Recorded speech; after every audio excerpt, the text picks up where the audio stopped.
Okay, and welcome back to a daily cribbage.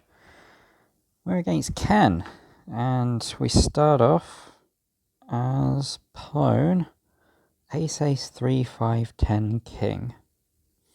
Well, let's give them a 3 and a king. Ouch. Apparently, that wasn't the right discard.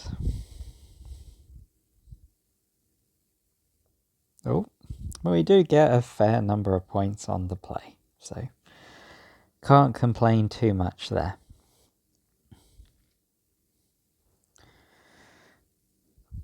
Yeah, that's the only thing about splitting up your ace, ace, 3 is that the 2s don't do anything for you anymore. But it doesn't happen often enough that I think we're too worried there. 6, 9 is a good thing to keep together. Let's do that, and let's jump. Let's go 2, 4 here. We're sort of rewarding our opponent's 5s in that situation, so we've got to be a bit careful. But triple king from our opponent, that's 8 points. We've got a nice number of points there, and 6, 9 doesn't improve in the crib. Okay. So, after 2 rounds, we are a little bit behind. We have made our milestone, and we look down at a nice 5-point hand from which we can lead a 6 or a 9. Well, I'm gonna play 9 here, just to reduce some entropy. Play 10 as well. We could have a lot of 8s. Opponent doesn't believe that we have more 10s, I guess. But just a flush for our opponent, and a couple of 15s in the crib there. Opponent is very happy. We're about to make 44 points. We are struggling a bit. Do we need to start bringing out some heavy-duty discards? No, don't need to do anything like 5, 10 or 5. Double 5. We'll just go up to 13 here. And we compare this. It's a little risky. But okay, they probably have some aces and 4s. They had the 4 here. 3, 5, 7 for our opponent. We've got that 12 points here, and they threw away a 7, which is very nice. So they make 44. We've crept up, and I think we go 8 queen here. A little bit of safety, but also we have the potential to hit some nice 5s. And this also allows us to very safely lead a 4. 4, 8, okay.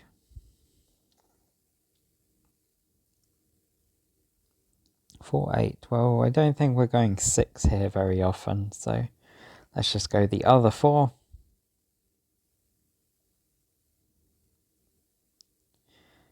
8, 9, 7, 6, the 3, okay.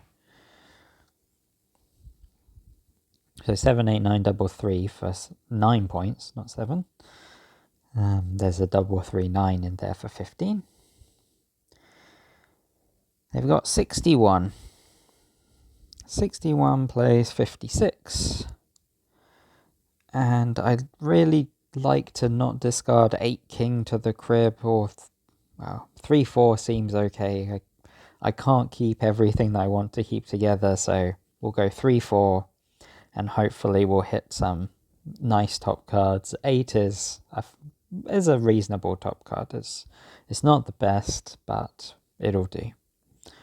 The opponent plays that an interesting way round. Sort of makes me think that they have more 9s here than 6s. Normally you go 6 there in order to avoid leaving 21 after you pair their 6. I think we'll come back to that hand because I think there was something to look up, to something to learn there. split up this ace, and we get a 9. So this is looking pretty nice for us, I think. We want to avoid getting some really big point, or giving away some really big points on the play here. For instance, if our opponent plays a 3, this is somewhat of a disaster. So maybe we should be playing the ace out earlier. Maybe. Because that kind of stuff also happens when our opponent has ace 4 left. So here we can think about the double 7 and the 5-10. I think we've had this exact hand in a previous episode. And we hit an 8, which is huge. I'm just going to get rid of this 7. Because we make it 28. We very often get the go. And double 5 here takes our opponent up to 93. Not quite enough for them to feel particularly happy about their position. We storm ahead with our really nice top card, the 8, and we look down a hand that contains a massive run, 3 to 7. In particular, it contains 4, 5, 6. This is a nice easy 7 king in the crib. This would be another nice one to look at afterwards, but I think we'll go with that earlier hand. Here we're going to go the 5. We want to offload the 5, and hopefully our opponent finds it too scary that they wouldn't pair it if they had a 5, which they don't. So we get a really good run, 9 points. Opponent has a shorter run and doesn't make as many 15s. 112 plays 104.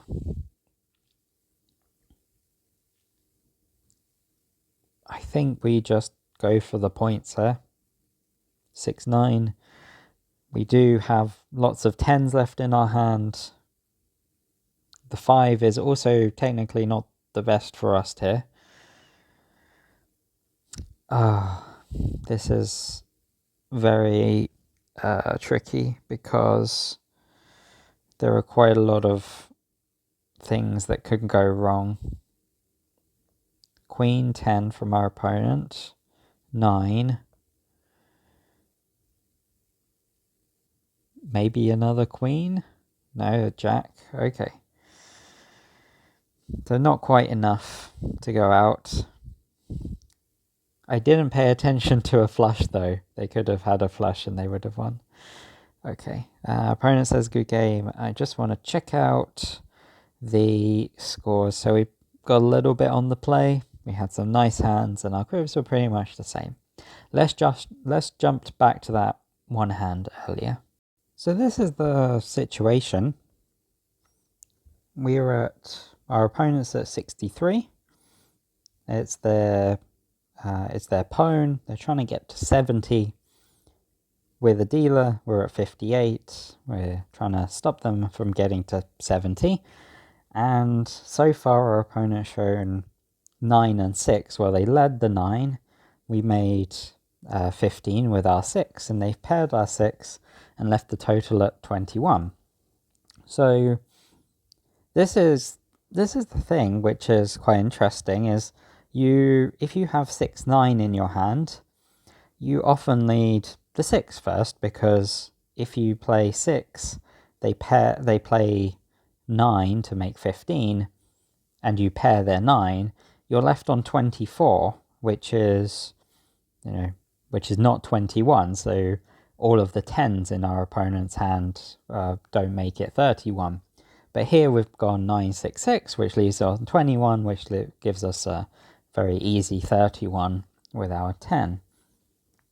Now, the only slight problem with this kind of reasoning is that maybe you don't expect as many 6-10s as you would 9-7s in your opponent's hand. So if you have 6-9 in your hand, if your opponent has a 9, then how often would you expect that to come with a 7? Maybe you expect it quite a bit because there are a lot of straights that your opponent can have. 9, 8, 7, and a lot of other cards are a very popular kind of hand. Whereas hands that involve 6 and 10, what kind of hands would those be? Well, you could have 4, 5, 6, 10. That would be a nice one, or a 5, 6, 7, 10. Those definitely happen, but there are 6, 10 generally would happen with hands that have missed, whereas 9, 7 happens a lot more of the time with hands that have hit. They've made a really good total, especially when you see an 8 come up on top. So in this case, maybe your opponent could have been reading into that, or maybe they just didn't think about the 6, 10 as being particularly strong here. In either case, we managed to get the 31, and our opponent then continues to lead an ace, on which we play an 8. And so the only thing that we've really gathered from the previous set of plays was that our opponent had 6, 9 in their hand and an ace, and decided of those cards it was best to lead the 9. So this could tell us we could try and read into this more than what we did in the game. We could say, well, if you've got 6, 9 and you lead the 9, the thing that I said in the game was that, well, maybe that indicates that they have more 9s in their hand. So if you've got 9, 9, 6 ace, potentially you would lead a 9 in order to get triple 9 if your opponent pairs the 9. But that's the thing. Would you do that? I think the answer is yes. Like you would do that with your 9s if you had them. However, in this case, as it turns out, our opponent doesn't have that at all. Have something else. And we see an ace now. Maybe one of the things that we're also worried about is a classic hand like ace, 6, 8, 9. So this is a pretty classic hand because it's 4 points immediately, and it improves in many ways. So 8, 9 is 2 cards towards a straight. You've got 6, 8, 9, so if you hit the 7, then you get a really nice straight. That gives you a total of 10 points with the ace in your hand. And if you hit a 10, you also get a straight there. And yeah, any ace, 6, 8, or 9 is going to bump your hand up to 8 points, which is pretty reasonable. And since there's an 8 on top, we might be worried about those kinds of hands. However, those hands that are worth 8 points or more have technically already made 70, so maybe we're slightly less worried about those achieving more points. Well, not really, no, because achieving 70 points is fine, but we should remember that positional milestones are just markers. They're not definitive.